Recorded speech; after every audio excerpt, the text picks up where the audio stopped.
Eu vou fazer a videoaula de funções inorgânicas, tá? As funções inorgânicas são ácido, base, sal e óxido, mas a gente vai focar na função ácido e base, e em relação ao sal, a gente só vai ver a reação de neutralização, que é quando a gente reage um ácido e uma base, certo? Bom, então, indo para as que a gente vai focar, né, como eu tinha dito, ácido e base. Bom, vamos para a definição, né? A definição de ácido. Ácido é todo composto que em água sofre ionização, originando como único íon o H+. Como único cátion o H+. Porque, no caso, sempre que o ácido sofrer ionização, tá vendo que eu coloquei aqui ionização em letra maiúscula, né, para destacar? Ele vai originar sempre nesse processo um cátion e um ânion. Mas o cátion do ácido vai ser sempre o cátion H+, certo? Se alguma substância sofrer ionização e liberar um cátion que não seja H+, ela não é ácido, certo? O ânion, no caso o negativo, ele não importa, tá? Pode ser qualquer ânion. Então, o que caracteriza o ácido é o cátion H+.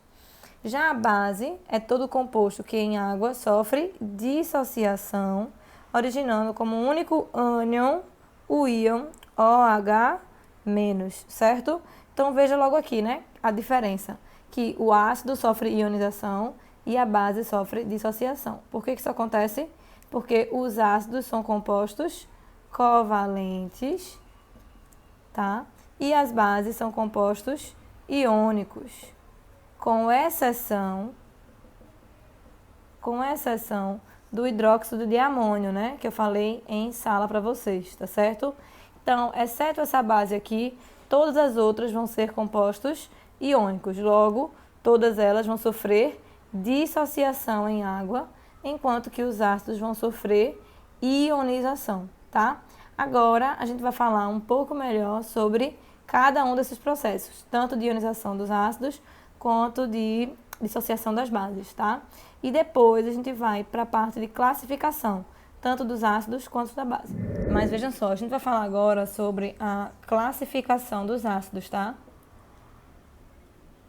De forma bem rápida, não vou falar de todas as classificações, nem nada, porque a gente não viu tudo. Vou realmente restringir o que vai ser cobrado de vocês. Bom, então a primeira classificação e a mais importante de todas é em relação à presença de oxigênio. Então, o que é que a gente tem? A gente tem ácidos que têm oxigênio e ácidos que não têm oxigênio. Os ácidos que têm oxigênio, a gente vai chamar de oxiácidos.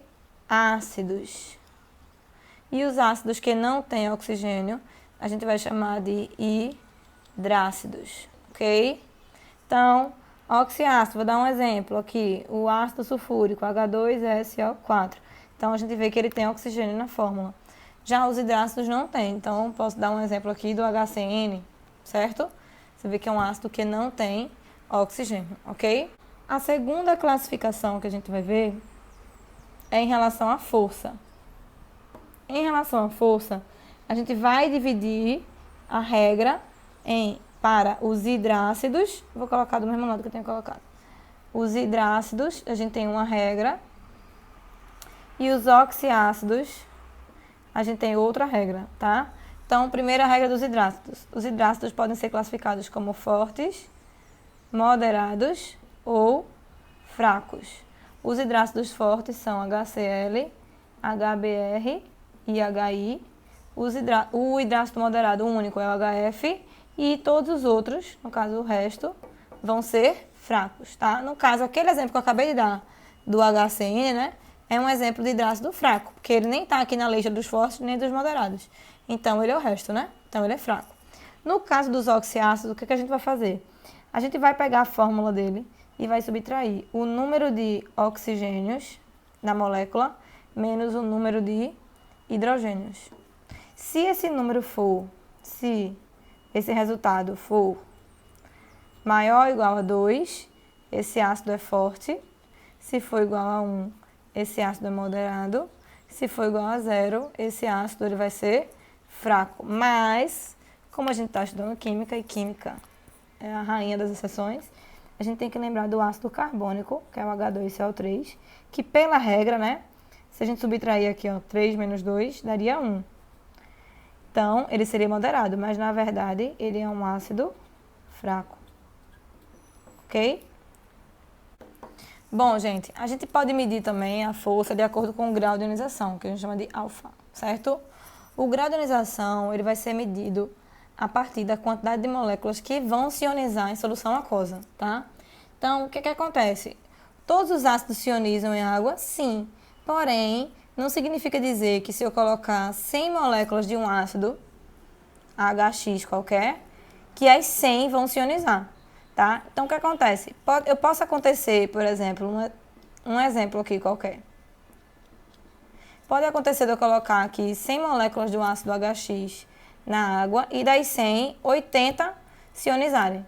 Se 80 delas se ionizarem, eu vou produzindo em solução 80 íons H+, 80 ânions X-, e ainda vou ter 20 moléculas de HX que não se ionizaram, tá? Então, a partir desses dados aqui, eu posso calcular o alfa. O alfa seria o número de moléculas ionizadas. Nesse caso, eu botei 100 moléculas, das 100, 80 se ionizaram, né? Então, vou colocar aqui, ó, 80, certo? Dividido pelo número total de moléculas que eu dissolvi na água, vezes 100, certo? Então, nesse caso aqui, eu vou ter um valor de 80%. Significa dizer que 80% das moléculas que eu coloquei aqui dentro se ionizaram, tá? Bom, e como é que eu vou medir a força, então, do ácido com relação ao alfa, né? Quando o alfa for maior ou igual a 50%, é porque esse ácido é forte. Quando o alfa for menor que 50% e maior do que 5%, esse ácido vai ser moderado. Desculpa, minha gente, eu ia espirrar agora. Esse ácido vai ser moderado. Desculpa. Quando esse alfa for menor ou igual... Eita, desculpa. Menor ou igual a 5%, então esse ácido vai ser fraco. Esse exemplo que eu dei aqui, né? O alfa dele era 80%, logo esse ácido é um ácido forte, certo? Só para relembrar. Então, como é que eu calculo o alfa? O número de moléculas ionizadas dividido pelo número total de moléculas vezes 100. Já que, como é que eu vou saber essas informações? Se cair uma questão dessa, a questão vai ter que dizer o número total de moléculas que ele colocou na água e quantas delas se ionizaram, certo?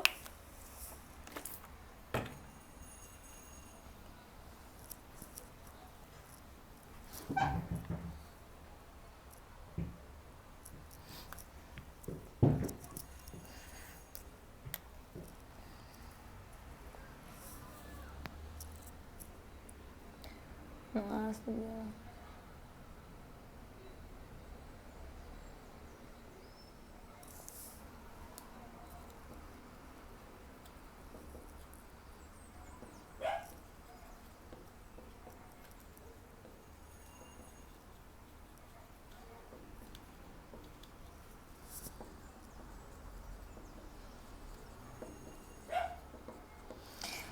bom, a terceira classificação que a gente tem é em relação ao número de hidrogênios ionizáveis. O que significa isso?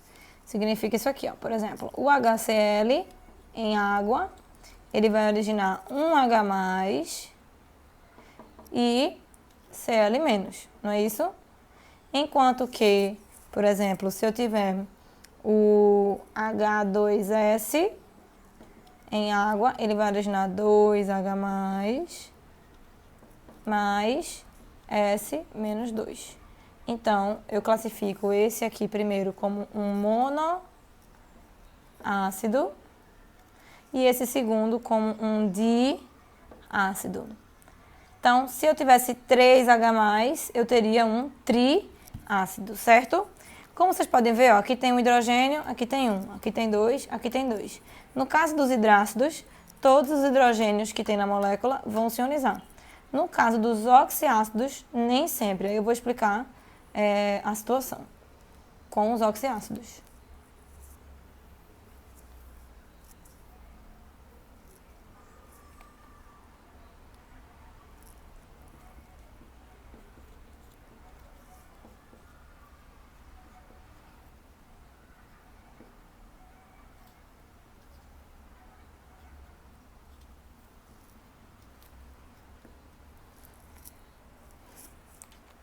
Bom, aqui eu tenho o ácido H3PO3, tá? Então, o que que acontece? Esse ácido, ele tem 3 hidrogênios, tá? Olha aqui os 3 hidrogênios. Porém, quando se trata de um oxiácido, que é esse caso aqui, os hidrogênios que vão se ionizar são apenas aqueles que estão ligados diretamente a um átomo de oxigênio. Então, ó, aqui vai virar H+, aqui vai virar H+.